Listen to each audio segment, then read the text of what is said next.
ভারতের কোন শহরকে গোলাপি শহর বলা হয়? গোয়া, জয়পুর না রাজস্থান? উত্তর হবে জয়পুর।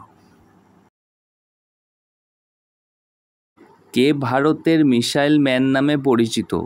এপিজে আব্দুল কালাম, অমর্ত্য সেন, জগদীশচন্দ্র বসু? উত্তর হবে এপিজে আব্দুল কালাম। কোন ভারতীয় উৎসব আলোর উৎসব নামে পরিচিত? দুর্গাপুজো, দীপাবলি না দোলযাত্রা?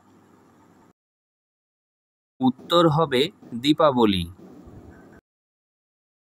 লৌহ মানব নামে পরিচিত কে? সুভাষচন্দ্র বসু, রাসবিহারী বসু না সর্দার বল্লভভাই প্যাটেল?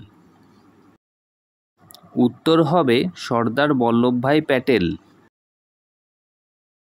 ভারতের প্রথম উপগ্রহের নাম কি? আর্যভট্ট, বানভট্ট না আর্যভট্ট 1? উত্তর হবে আর্যভট্ট।